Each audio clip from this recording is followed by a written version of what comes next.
rahasia besar suamiku yang ia sembunyikan dari keluargaku. Assalamualaikum sahabat Bunda. Semoga Allah selalu memberikan kesehatan dan kebahagiaan untuk kita semua. Buat sahabat Bunda yang sudah subscribe, semoga rezekinya dilancarkan ya. Amin ya robbal alamin. Mas Herman, sudah mau berangkat kerja ya?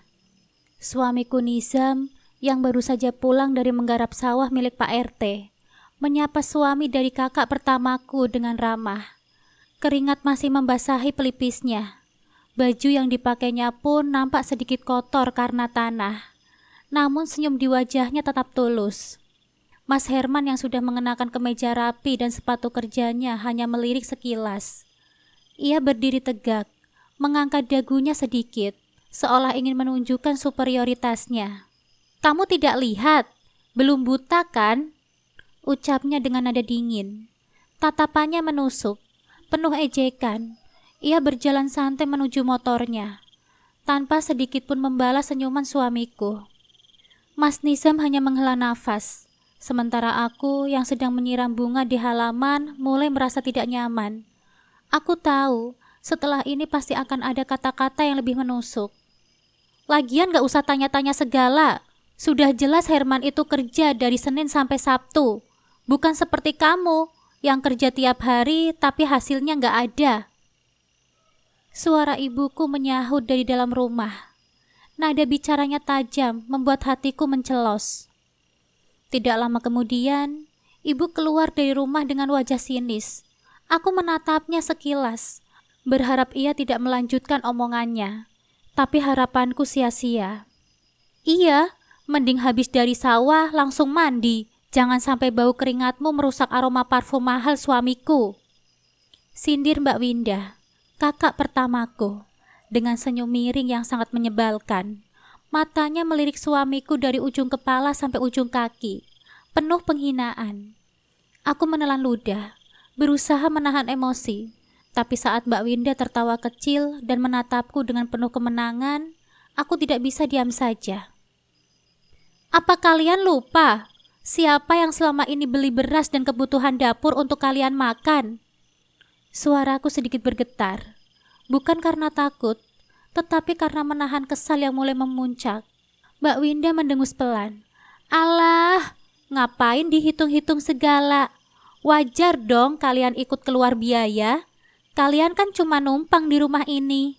Aku mencengkram ember siraman di tanganku erat-erat. "Terus, Mbak Winda merasa punya rumah ini? Coba sekarang aku tanya, Mbak sudah keluar uang apa saja sejak tinggal di rumah ibu?" Mbak Winda nampak memutar bola matanya ke sana dan kemari, mencari alasan. Tapi aku tahu, dia tidak punya jawaban. "Fauzia, jaga ucapanmu kalau kamu bicara sama kakakmu. Kamu sudah kehilangan sopan santun sejak menikah dengan Nizam," bentak ibu tiba-tiba. Aku menatap ibu dengan mata berkaca-kaca. Kenapa aku saja yang selalu disalahkan? Kenapa ibu selalu membela Mbak Winda, seolah aku ini adalah anak tiri? Kenapa ibu cuma menyuruh aku yang... "Sayang, sudah." Mas Nizam tiba-tiba menarik lenganku dengan lembut. "Tidak baik pagi-pagi berantem cuma gara-gara masalah sepele. Didengar tetangga malu. Ayo kita masuk." Aku menghela nafas berat. Aku ingin membalas, ingin berbicara lebih banyak. Tapi tatapan Mas Nizam penuh ketenangan, seolah ia ingin aku melepaskan semua beban ini.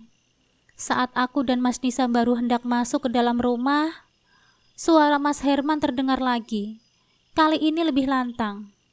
"Aku berangkat kerja dulu ya. Pulangnya agak telat sedikit, soalnya ada meeting di kantor. Biasanya orang kantoran begini beda sama orang yang kerja serabutan," katanya sambil tertawa kecil. Aku mengepalkan tangan, tapi sebelum aku sempat berbicara, Mbak Winda sudah menimpali. "Pulang telat agak lama juga nggak apa-apa kok, Mas. Bulan depan kan kita mau beliin ibu TV baru, jadi kerja yang semangat ya." Aku mencibir dalam hati. TV baru? Dari dulu Mbak Winda memang selalu pamer kalau punya uang lebih. Padahal semua itu kan berkat gaji suaminya. Untung ada kalian. Kalau tidak, entah kapan TV jelek ini akan diganti. Ibu menimpali. Suaranya lantang, sengaja dibuat agar terdengar jelas. Kamu tahu sendiri kan, suaminya Fauzia itu gak bisa diharapkan sama sekali. Hatiku mencelos mendengarnya. Aku menoleh ke arah ibu, berharap dia sadar bahwa kata-katanya sangat menyakitkan. Tapi tidak, ia hanya tertawa kecil sambil melirik Mbak Winda. Apa ibu tidak ingat siapa yang merawatnya saat dia sakit? Siapa yang susah payah mencari uang untuk biaya pengobatannya? Kenapa semua pengorbananku seakan tidak pernah dianggap? Sabar, ucap Mas Nizam sambil mengusap punggung tanganku. Kami berdua berada di meja makan. Makanya kami ikut mendengar pembicaraan mereka di teras. Pulang-pulang kok langsung makan? Makan terus kerjaanmu, Nizam. Lihat tuh Herman, pagi-pagi sudah pergi ke kantor karena berniat mau membelikan mertuanya sofa baru. Ibuku menatap tajam ke arah Mas Nizam yang tengah mengunyah makanan. Syukurlah kalau begitu, Bu. Nizam senang mendengarnya. Mas Nizam berucap sambil mendorong piring sarapan nasi goreng yang ada di hadapannya. Aku tahu dia tidak berselera untuk melanjutkan sarapan lagi. Senang terus ucapanmu. Sekali-sekali dicontoh tuh si Herman. Beliin kulkas kek atau apa gitu. Sesekali nyenengin mertua.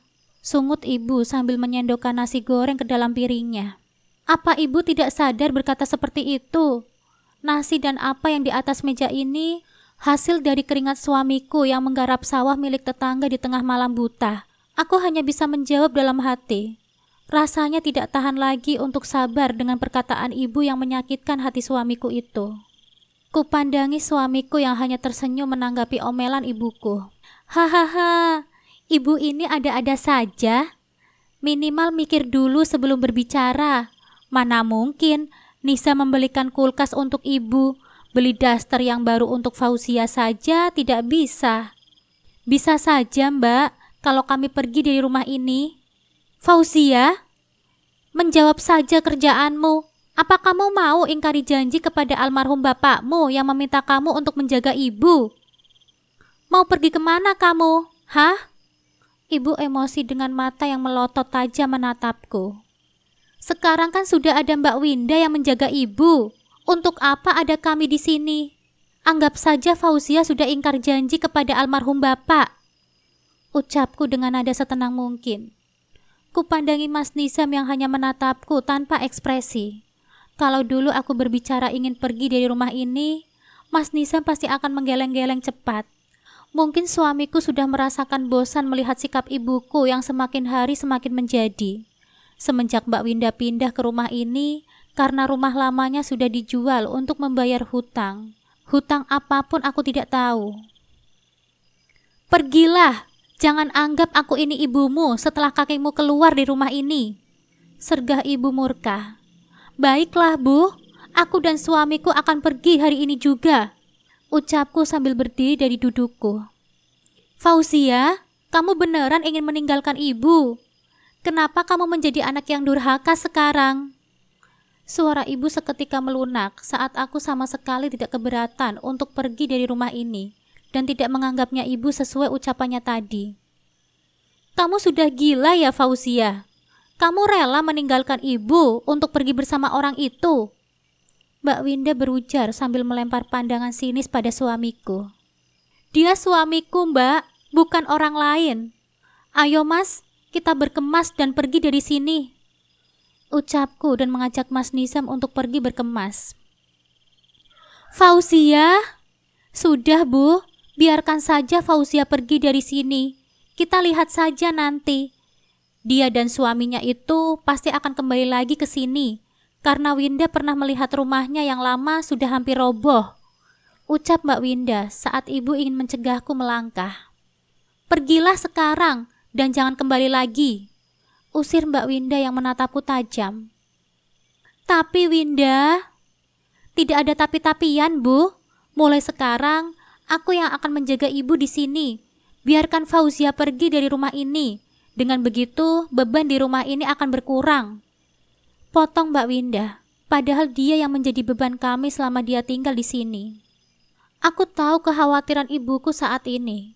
Kalau aku dan Mas Nisam pergi dari sini, siapa yang akan membeli kebutuhan rumah?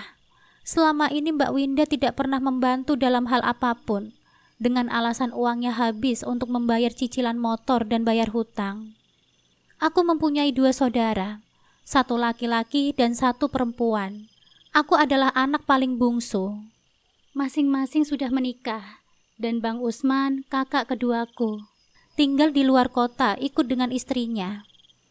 Bang Usman sama sekali tidak pernah mau tahu tentang keadaan ibu. Bahkan saat ibu sedang sakit sekalipun, Bang Usman hanya mengirimkan uang 200.000 setiap awal bulan, dan ibu selalu membanggakan uang yang dikirim mereka padaku, tanpa memikirkan perasaanku maupun perasaan Mas Nizam yang sudah banyak berkorban untuknya. Kalau dipikir-pikir, uang kiriman Bang Usman sama sekali tidak sebanding dengan pengeluaran kami selama di rumah ibu. Semua hasil penggarapan sawah milik tetangga dan kerja harian suamiku yang lainnya, semuanya dipakai untuk memenuhi kebutuhan dapur. Bukan meminta untuk dibanggakan atau meminta untuk dipuji. Setidaknya, sedikit saja ibu menghargai suamiku. Benar kata pepatah, jauh bau wangi, dekat bau tai. Pikirkan lagi bila mau pergi dari sini, Fauzia. Ibu tidak akan melarangmu untuk tinggal di sini lagi, ucap ibu yang menghampiriku di teras. Aku menunggu Mas Nizam kembali dari mengantar barang-barang kami ke rumah lama kami. 2 tahun yang lalu, kami pindah ke rumah ibu karena kasihan melihatnya tinggal sendirian di rumah. Sekarang sudah ada Mbak Winda. Jadi tidak perlu merasa kasihan kepada ibu yang sudah banyak menyakiti hati dan perasaan kami. Fauzia, ibu bicara sama kamu. Apa kamu tidak dengar? Ucap ibu lagi saat aku tidak menanggapi ucapannya. Fauzia dengar, Bu. Aku menarik nafas dalam-dalam. Jadi kamu tetap mau pergi juga? Iya. Untuk apa kami berada di sini kalau hanya untuk dijadikan bahan ejekan? Kami punya hati dan perasaan, Bu. Bukan hati dari batu yang tidak punya perasaan bila mendengar ucapan ibu yang selalu mengejek pekerjaan suamiku. Paparku sambil menahan diri untuk tidak meninggikan suara di hadapan orang yang sudah melahirkanku. Makanya dari awal jangan mau menikah sama Nizam. Nizam itu tidak jelas asal-usulnya. Sudah berapa tahun kamu menikah dengannya? Sudah hampir 4 tahun kamu menikah dan belum juga memiliki apa-apa. Jangankan set perhiasan, anting-anting saja kamu tidak punya. Apa yang kamu harapkan dari dia? Rumah dan tanahnya yang tidak seberapa itu, kata ibu. Apa Mbak Winda mempunyai rumah atau tanah sekarang? Mbak Winda sudah lebih 10 tahun menikah. Malahan rumahnya dijual dan tinggal bersama ibu kan di sini. Lalu, kenapa ibu terus saja membanggakan suaminya? Bahkan suamiku lebih baik dari suaminya Mbak Winda. Walau tanah rumahnya tidak besar, tapi itu sudah cukup untuk membuat kami bahagia dengan kesederhanaan, ucapku tanpa melihat mata ibu. Walau mereka tidak punya rumah sekarang, setidaknya mbak kamu masih bisa memberikan ibu uang pegangan. Dan suaminya bekerja kantoran yang membuat ibu dibangga-banggakan oleh para tetangga. Coba kamu pikirkan sekarang, apa selama ini kamu pernah memberikan ibu uang untuk pegangan? Sama sekali tidak pernah kan? Itu karena Nizam kerjanya seperti itu. Kamu bilang bahagia. Jangan munafik kamu, Fauzia. Zaman sekarang tidak ada orang yang akan bahagia dengan hidup susah. Kamu akan menyesal kemudian hari. Pegang kata-kata ibu ini. Terang ibu membuatku menggeleng-gelengkan kepala sembari istighfar. Insya Allah Fauzia tidak akan pernah menyesal, Bu. Fauzia benar-benar bahagia hidup dengan Mas Nizam. Apa yang kamu banggakan dari Nizam? Bahkan telingamu saja tidak memakai perhiasan. Lagi dan lagi, ibuku selalu mempermasalahkan telingaku yang tidak mengenakan perhiasan. Seharusnya Nizam itu pergi merantau jauh seperti anaknya Bu Wati, yang pulangnya membawa uang banyak dan memberikan mertuanya uang, dan disuguhkan makanan yang enak-enak. Omel ibu sambil berkacak pinggang melihatku yang duduk di kursi. Cukup ya Bu, Jangan bandingkan suamiku dengan orang lain. Lagi pula, almarhum bapak yang menikahkan kami, Bu. Pilihan bapak tidak pernah salah, ucapku dengan nada pelan, sambil beranjak dari kursi karena suara motor suamiku sudah hampir mendekati rumah. Ibu bersumpah, keluarnya kamu dari rumah ini, kamu akan merasakan kesulitan dan kesengsaraan seumur hidup kamu. Dengar itu, Fauzia, teriak ibu sambil mengacungkan jari telunjuk ke udara. Aku menelan ludah. Tenggorokanku terasa kering setelah mendengar ucapan ibu kandungku barusan. Aku harap Allah tidak mengabulkan sumpah yang ibu ucapkan itu. Assalamualaikum, ucapku sambil melangkahkan kaki dari hadapan ibu. Fauzia, teriakan ibu yang sudah tidak aku pedulikan lagi. Kami sudah sampai setelah setengah jam perjalanan dari rumah ibuku. Lokasinya tidak begitu jauh. Sabar ya, walau bagaimanapun ibu, dia tetap ibu kita, ucap Mas Nizam, sembari memarkirkan motor di samping rumah. Rumah sederhana yang hanya memiliki satu kamar. Sudah 2 tahun kami meninggalkan rumah ini demi menjaga ibu di rumahnya. Rumah panggung ini terbuat dari papan. Dinding papan dan lantainya juga dari papan. Atap daunnya sudah banyak yang bocor karena sudah lama tidak diganti. Kupandangi halaman rumah yang sudah ditumbuhi rumput ilalang setinggi lutut, yang nampak bergoyang saat angin bertiup pelan. Tanah ini adalah tanah Mas Nizam yang dibeli sebelum menikah denganku.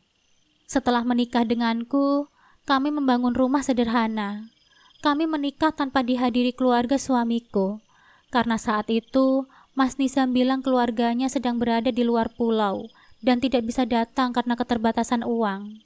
Karena hal itu juga membuat ibuku marah dan menganggap bahwa aku telah salah memilih pria miskin seperti Mas Nizam. Selama menikah dengan Mas Nizam dan berada di rumah ibu, Mas Nizam memang selalu menjadi bahan hinaan ibuku dan Mbak Winda. Aku dianggap salah memilih suami, padahal saat itu banyak pria di desaku yang suka padaku, mulai dari juragan sapi sampai seorang guru SD. Namun aku tetap memilih untuk menikah dengan Mas Nizam, karena memang aku sudah merasakan cinta dengan Mas Nizam dan berharap akan membangun kebahagiaan, walaupun dari titik terendah, namun bisa selalu bersama. Aku menghela nafas panjang, menumpukan dagu di kedua tanganku, sambil membayangkan betapa tidak adilnya sikap dan perlakuan ibu kepadaku selama ini. Padahal, aku ini adalah anak kandungnya. Sudah, jangan dipikirkan. Mas Nizam mencabut rumput yang menjalar di anak tangga. Aku melihatnya lekat, mencoba mencari sisi yang tidak baik pada suamiku. Tapi tidak kutemukan. Dia baik dan selalu menghormati ibuku. Tapi sayang, ibuku selalu menghina pekerjaannya dan membencinya hanya karena suamiku kekurangan harta. Mas, apa kamu pernah sakit hati dengan ibuku? Tanyaku saat Mas Nizam duduk di tangga bersamaku. Tidak sama sekali sayang. Namanya juga orang tua. Jawabnya selalu sama. Tapi aku merasa tidak percaya dengan apa yang dikatakannya itu. Setiap manusia pasti punya rasa sakit hati, bukan? Kamu dengar apa yang ibu bilang tadi kan, Mas? Dengar, tapi jangan dipikirkan ya. Mungkin ibu lagi emosi, makanya ngomong yang lantur kayak gitu. Namanya juga orang tua. Insya Allah, nanti juga baik dengan sendirinya kok. Tutur Mas Nizam sambil mengusap sisa air mata di pipiku. Jam 10 malam, hujan turun sangat deras. Aku bangkit dari pembaringan dan melipat kasur yang sudah menipis. Karena kasur ini dibeli saat aku dan suamiku pertama kali menikah. Mas Nizam membawa ember dan baskom kecil untuk menampung air hujan yang menerobos atap yang bocor. Besok sawah Mas mau panen, Dek.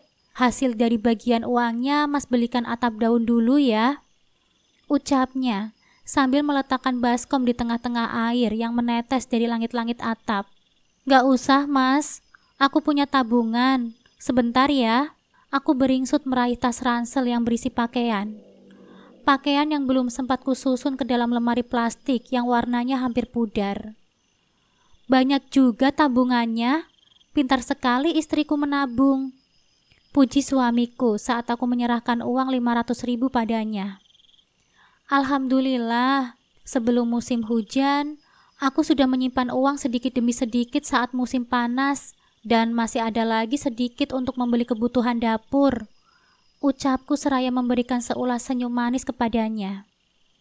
Mas butuh segini saja, ini kamu simpan lagi ya untuk belanja. Ujarnya sambil menyerahkan uang 200.000 kepadaku. Mas Nisa membawa kasur dan bantal keluar dari kamar, mencari tempat yang tidak terkena hujan untuk kami tidur. Berbaringlah, ucapnya sambil menepuk bantal yang berada di sampingnya.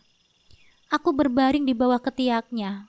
Semenjak menikah dengannya, aku lebih suka tidur dipeluk karena merasa sangat nyaman berada di sisinya. Saat sedang mengobrol, tiba-tiba lampu mati. Mas Nisa meraih ponselnya dan menghidupkan lampunya. Tokennya habis. Mas lupa mengisinya. Mas mau ke counter dulu ya. Tidak apa-apa, Mas. Besok saja diisi. Ini masih hujan deras. Baterai ponsel dan senternya masih full kan? Cukup kok untuk pencahayaan sampai pagi. Ucapku dan meminta suamiku untuk berbaring kembali. Pagi harinya, aku dikejutkan dengan kedatangan Mbak Winda, yang tiba-tiba langsung menyelonong masuk ke dalam rumahku menuju dapur. Mbak ngapain sih? Aku menyusulnya ke dapur dan melihat Mbak Winda sedang mengambil beras di dalam tempat penyimpanan beras. Pinjam dulu, gaji Mas Herman masih lama. Lagian kamu pergi kenapa bawa beras ini? Bisa kudisan siku kamu nanti, karena mengambil apa yang sudah kamu berikan kepada ibu. Ucapnya sambil memasukkan beras ke dalam plastik besar menggunakan mangkok kecil. Itu bukan urusanku, Mbak. Balikin berasnya. Itu beras kami. Bukannya masih ada 1 karung beras di dapur. Beras itu sudah dijual, jawabnya. Kenapa dijual, Mbak? Itu untuk stok ibu di rumah. Ucapku yang tidak bisa memelankan suaraku bila berbicara dengan Mbak Winda. Buat beli lauk. Sudahlah, jangan banyak tanya, ketusnya. Kembalikan beras itu, Mbak. Kamu mau dikatain orang-orang kalau kamu sudah menelantarkan ibu. Ibu belum makan karena berasnya tidak ada. Masih untung aku cuma mengambil sedikit. Tukasnya sambil berdiri dan memasukkan bawang merah ke dalam kertas. Mendengar ibu yang belum makan, aku hanya bisa terdiam tanpa bersuara. Jangan sampai ibuku kelaparan, sedangkan aku di sini dalam keadaan kenyang. Alih-alih tanpa berterima kasih sama sekali, Mbak Winda langsung pergi mengendarai motornya meninggalkan rumahku. Setelah motor yang dikendarai Mbak Winda menjauh, sebuah mobil sedan berwarna hitam berhenti tepat di depan rumah. Aku terpana melihat seorang wanita parubaya yang wajahnya sangat mirip sekali dengan suamiku. Dia turun setelah seorang supir membuka pintu belakang mobil. Di belakang wanita itu ada 2 orang wanita juga yang nampaknya mungkin kakak beradik. Siapa dia? Pak Harun, apa benar ini rumahnya?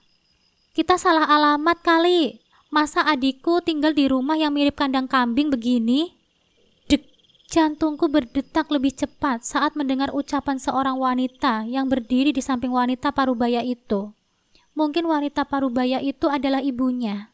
Menurut informasi dari penjual sayur tadi, inilah rumahnya, sahut Pak supir itu. Ya ampun, mirip kandang kambing. Kok bisa sih kakakku tinggal di tempat seperti ini? Mana banyak kotoran kambing lagi. Pasti kakakku tidur dengan kambing juga. Menyesal sekali aku ikut ibu ke sini. Wanita yang satunya lagi ikut mengomentari rumah ini dengan mengomel tiada henti. Kalian ini jaga ucapan kalian. Kalau pemilik rumah ini dengar bagaimana? Sahut wanita yang berjilbab coklat yang mungkin itu ibunya menegur. Biarin mah, emang kenyataannya begitu kok. Mirip kandang kambing di tempat nenek kita di kampung. Mana bisa disebut rumah. Lancar sekali muncungnya mengatakan bahwa rumahku ini mirip dengan kandang kambing. Ini tidak bisa dibiarkan saja. Gayanya orang berpendidikan, tapi tidak tahu cara berbicara dengan baik. Secepat kilat aku menyambar jilbab instan dan keluar dari rumah, menuruni 5 anak tangga yang terbuat dari kayu bulat. menghampiri mereka yang berjumlah 4 orang yang sedang berdiri sambil menatap ke arahku. "Assalamualaikum, nyari siapa ya? Ada keperluan apa datang kemari?" tanyaku setelah berdiri di depan mobil mereka. 2 wanita yang menyebut rumahku mirip kandang kambing nampak saling berbisik sambil menatapku. "Waalaikumsalam, apa benar ini rumahnya Nizam?" ucap wanita parubaya yang masih cantik di usianya yang tidak muda lagi. Deru motor suamiku terdengar. Aku urung menjawab saat Mas Nizam sudah nampak dari kejauhan. Semua memandang ke arah Mas Nizam. Begitu juga Mas Nizam yang nampak keheranan. Motornya berhenti sebelum sampai ke rumah. "Ada apa dengan suamiku?" "Nizam, ibu merindukanmu, nak." "Ibu? Ibunya Mas Nizam?" Aku tergagap sambil menutup mulut dengan sebelah tangan. Mataku tidak lepas dari tatapan suamiku yang turun dari motor dan menghampiri ibunya. "Apa kabarmu, nak?" "Aku sangat baik, Bu. Ibu tahu dari mana kalau Nizam tinggal di sini?" "Jaka yang memberitahu ibu.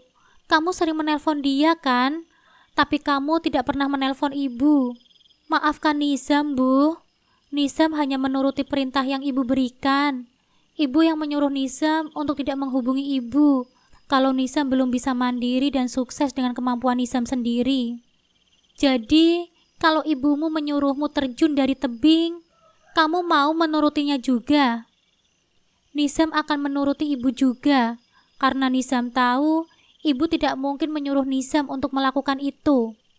"Anak nakal, bertahun-tahun kamu menyiksa ibu dengan kerinduan. Apa kamu tidak merindukan ibu ini, nak?" "Sangat merindukan ibu. Nizam sangat rindu."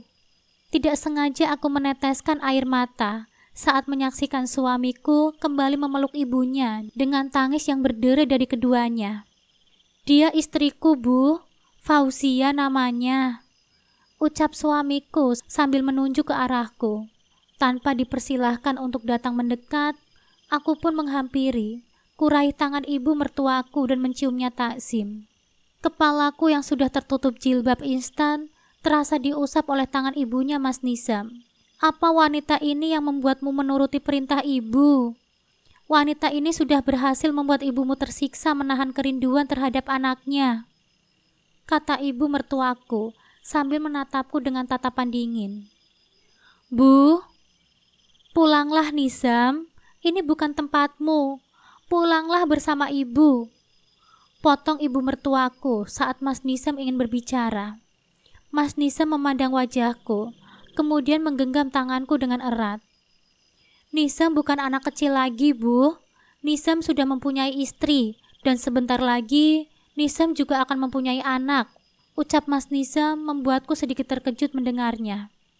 "Istrimu hamil?" tanya ibu mertua. "Mas, iya, Bu. Istriku sedang hamil muda, hamil anakku, cucu ibu," potong Mas Nizam. Aku hanya bisa menatapnya tidak percaya. "Suamiku, kenapa dia bisa berbohong? Aku tidak hamil. Kenapa dia bilang aku hamil?" "Kita masuk dulu. Tidak enak dilihat orang-orang. Ayo, Bu, kita masuk," ucapku sambil berbalik badan menuju rumah. Dengan cepat, kuraih karpet yang ada di bawah tempat tidur dan membentangkannya di ruang keluarga. Di saat mereka sedang berkumpul, aku pun ke dapur menyiapkan minuman untuk mereka. "Fauzia, kamar mandinya di mana?" "Astagfirullah," aku yang sedang menjerang air terkejut. "Maaf, kamu kaget ya? Ini Vika mau numpang ke kamar mandi," ucap kakaknya Mas Nizam, Kak Salma namanya. Vika yang mau ke kamar mandi, tapi Kak Salma yang berbicara karena Vika malu. "Ada di bawah, Kak." Aku membuka pintu dapur dan menunjuk ke arah kamar mandi yang dikelilingi dengan atap daun. "Tenang saja, Kak. Tidak ada yang mengintip kok," kataku.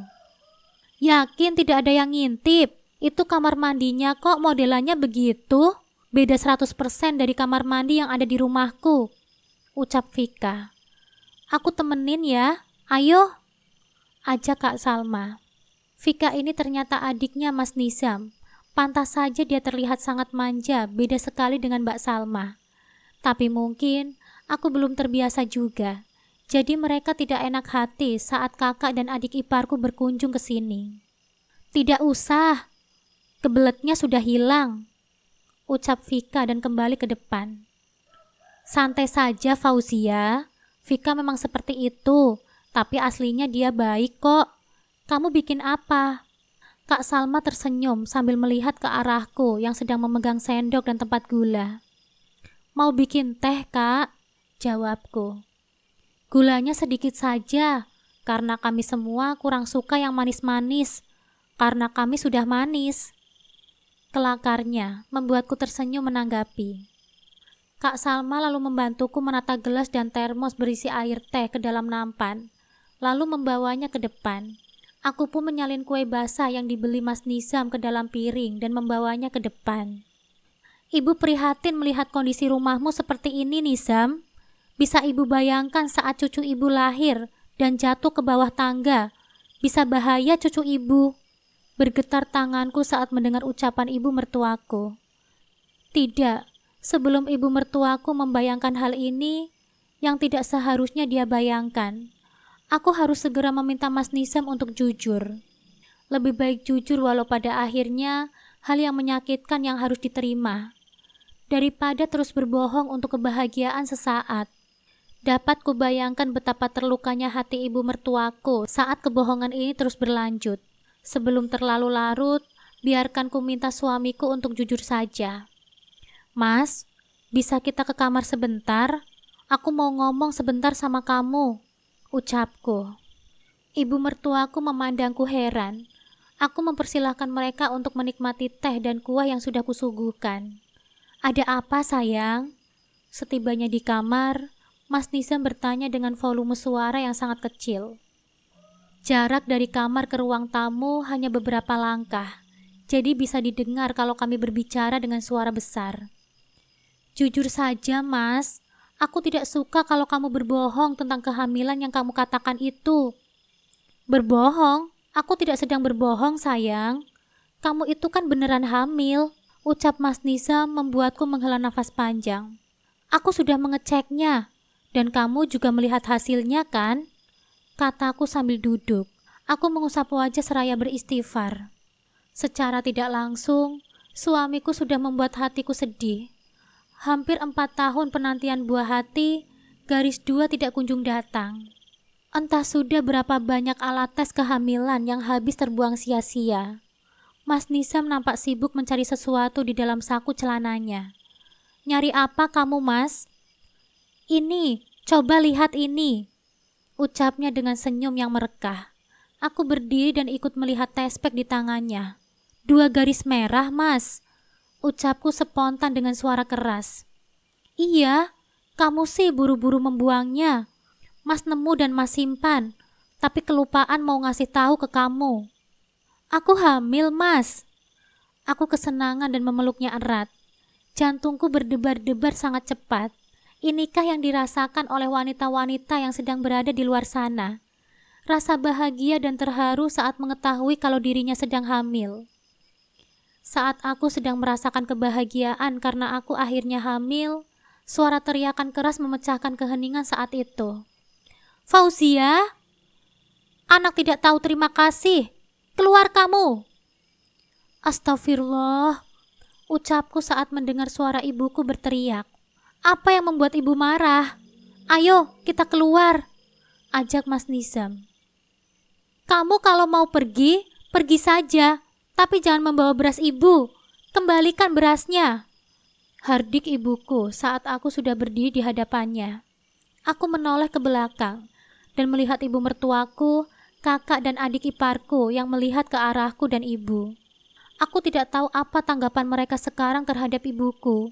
Ibuku datang di saat tidak tepat, kalau hanya untuk membahas soal beras. Salahku juga, kenapa aku membawa beras itu, walau beras itu adalah milik kami sendiri. Bu, tolong jangan sekarang. Ada ibu mertuaku dan kakak iparku. Aku mohon, Bu, jangan mempermalukan. Oh, Ternyata ada ibu mertuamu. Setelah beberapa tahun kamu menikah dengan anaknya yang miskin itu. Dan baru sekarang dia datang. Pantas saja kamu mencuri beras dari rumah ibu. Ternyata mau menjamu keluarga suamimu itu untuk makan. Setelah ibu membuatku semakin malu. Bu, tolong jangan berbicara seperti itu. Tolonglah bu, ayo masuk dan berkenalan dengan ibu mertuaku.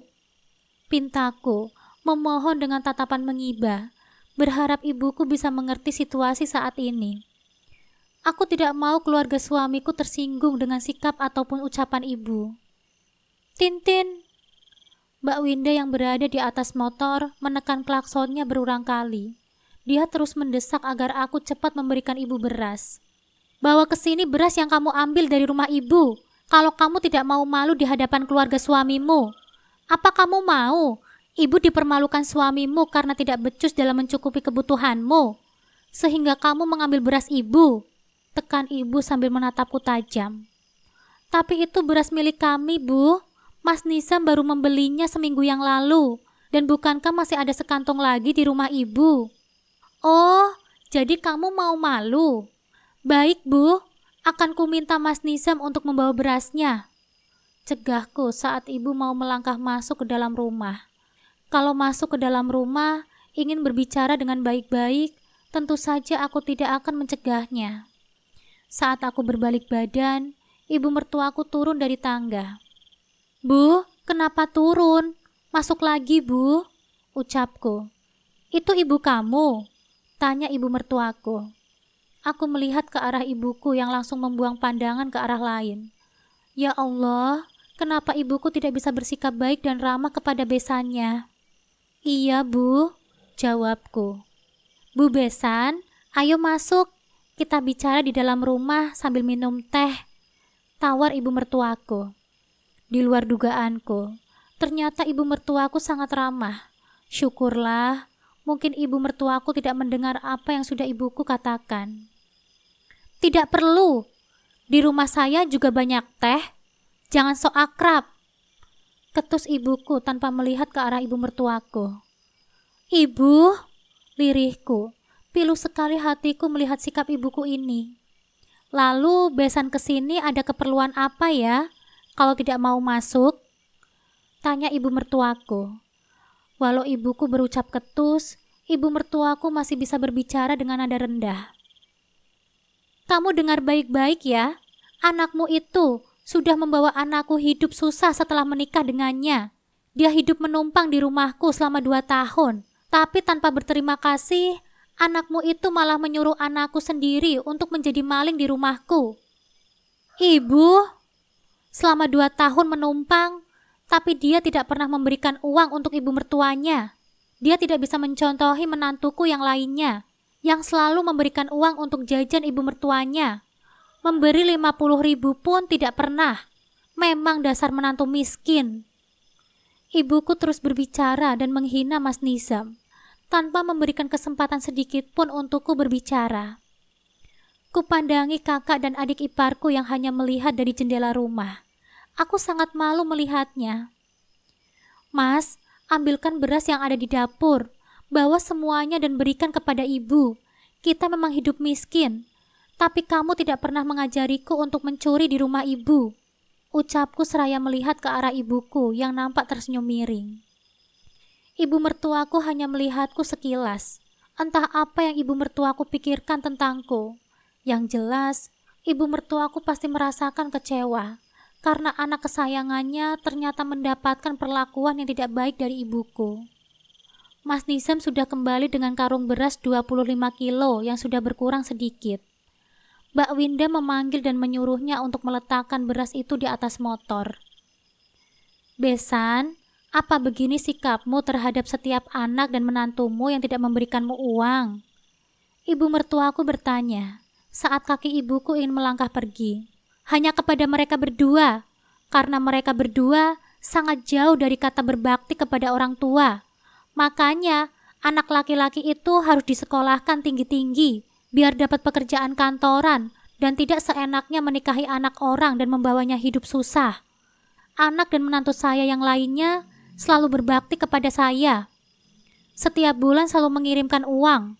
Kalau Fauzia, boro-boro ngasih saya uang. Sedangkan pekerjaan suaminya hanya menggarap sawah milik tetangga dan serabutan. Jangan pernah memandang remeh kepada anak dan menantu yang susah, Besan.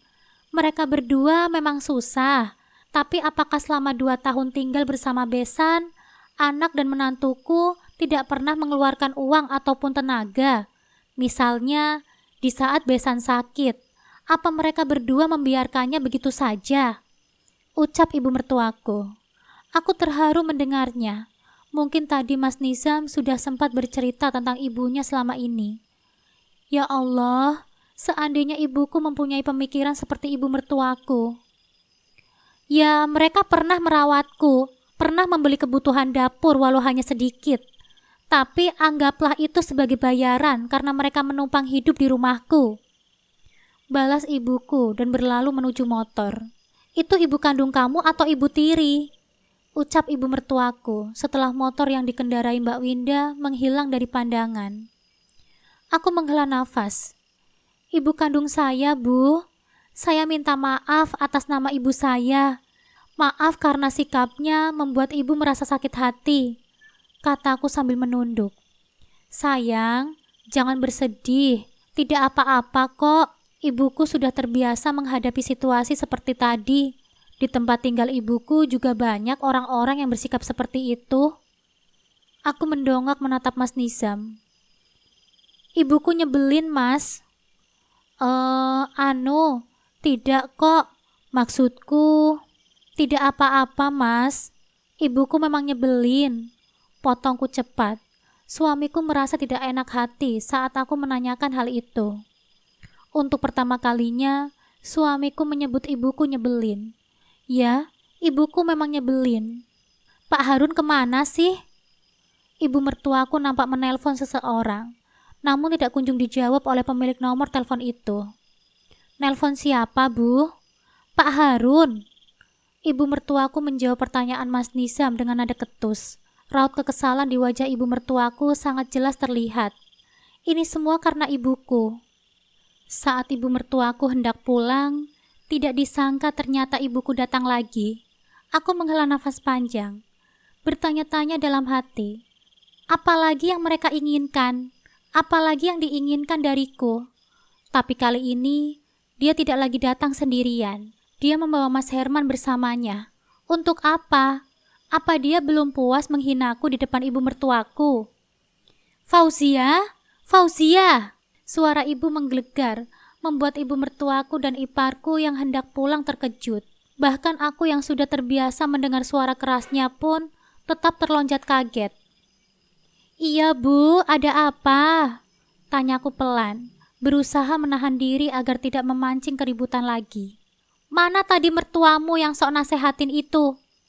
Ini loh, saya bawa menantuku yang bisa dibanggakan.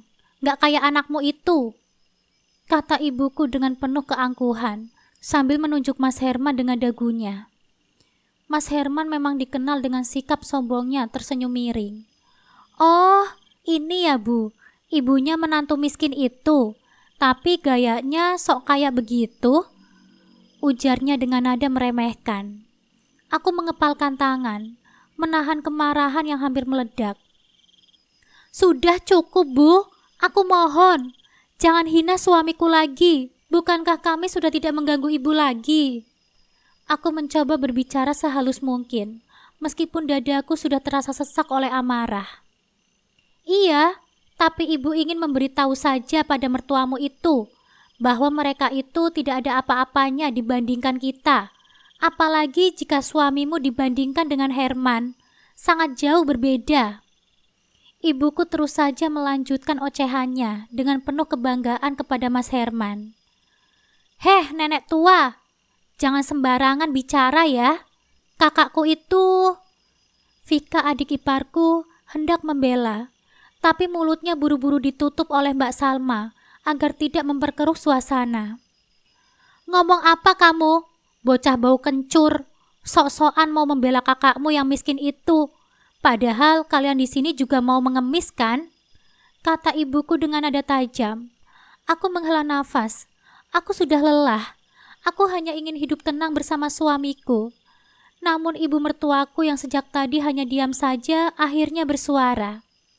Bu Besan, sudah cukup ya Bu. Aku sudah capek meladenimu. Bu Besan boleh mencaci makiku, tapi tidak untuk keluargaku. Keluargaku juga punya harga diri, Bu. Saat suasana semakin tegang, tiba-tiba Mas Herman menoleh dan menyapa seseorang. Pak Harun, kami semua mengikuti arah pandangnya. Ternyata seorang pria parubaya baru saja tiba. Nak Herman. Pak Harun menyahut dengan sopan.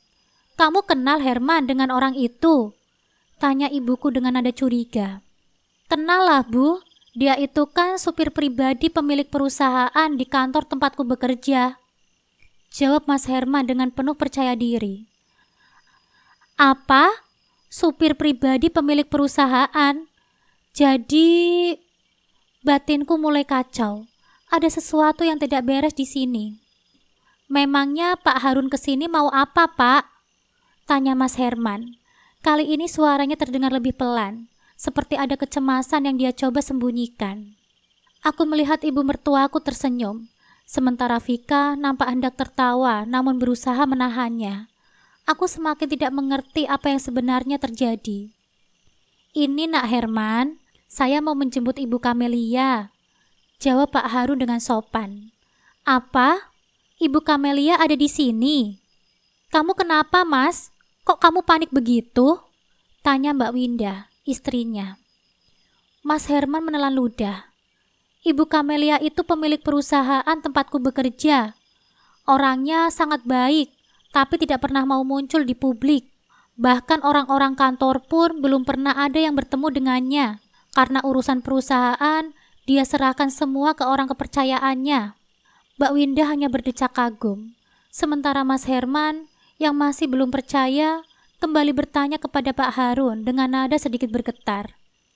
Pak, kalau boleh tahu, Bu Kamelianya ada di mana ya, Pak? Pak Harun tersenyum sopan menunjukkan ke arah ibu mertuaku. Itu Ibu Kamelia yang sedang berdiri di hadapan Nak Herman. Apa? Ibuku, Mas Herman, dan Mbak Winda berteriak serempak. Wajah mereka langsung pucat pasi. Itu nggak mungkin kan, Pak? Seru ibuku dengan suara terbata-bata. Enggak, Bu.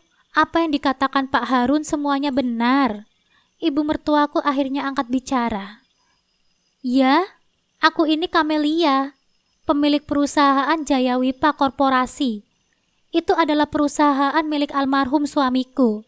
Dan nantinya sebagai penerus perusahaan itu adalah Nizam, putra Jayawipa, anak laki-laki satunya dari suamiku. Aku terbelalak. Mas Nizam, ternyata kamu... Suamiku menatapku dengan penuh perasaan. Iya, Dek. Maafin Mas ya, Dek. Mas terpaksa berbohong kepadamu selama ini karena Mas ingin mencoba belajar mandiri tanpa bantuan orang tua Mas. Mas ingin mendapatkan sesuatu dengan hasil kerja Mas sendiri, termasuk untuk mendapatkan kamu, Dek. Aku terdiam, masih memproses kenyataan yang baru saja terungkap. Suamiku mendekat, lalu memelukku dengan erat. Ya Allah, haruskah aku marah karena suamiku telah berbohong selama ini? Atau aku harus bersyukur karena ternyata suamiku bukan orang sembarangan? Aku menatap keluargaku yang kini tertunduk malu. Bahkan ibu, Mas Herman dan Mbak Winda tidak sanggup menatap mata ibu mertuaku lagi. Bu Besan, sekali lagi aku hanya ingin memberitahumu bahwa kita tidak boleh menilai orang dari luarnya saja, kata ibu mertuaku dengan tenang namun penuh makna. Ibuku menghela nafas, lalu akhirnya berkata dengan suara bergetar, Bu, aku minta maaf. Mas Herman pun ikut bersimpuh dan meminta maaf di kaki ibu mertuaku. Maafkan aku, Bu Kamelia. Namun ibu mertuaku justru menarik kakinya dan berkata, Sudahlah, ini pelajaran buat kalian. Mulai detik ini, aku akan membawa anakku kembali ke tempatnya. Ia menoleh ke arah kami. Nizam, Fauzia, ayo ikut dengan kami. Semuanya sudah jelas kan? Aku masuk ke dalam mobil dengan berlinang air mata. Bukan karena sedih, tetapi karena terharu dengan apa yang dilakukan oleh Mas Nisam selama ini. Kami pergi meninggalkan ibu, Mbak Winda dan Mas Herman yang masih bersimpuh di tanah. Hidup mengajarkan kita bahwa merendahkan orang lain hanya karena penampilan luarnya adalah kesalahan besar. Karena di balik kesederhanaan seseorang bisa tersembunyi ketulusan yang tidak ternilai. Di balik kerja keras yang diremehkan ada tekad yang kokoh. Dan di balik kesabaran yang dianggap kelemahan justru terdapat kekuatan sejati yang mampu membuktikan bahwa harga diri dan kehormatan bukan diukur dari harta ataupun jabatan, melainkan dari bagaimana seseorang berjuang, bertahan, dan tetap rendah hati meski telah mencapai puncak keberhasilan.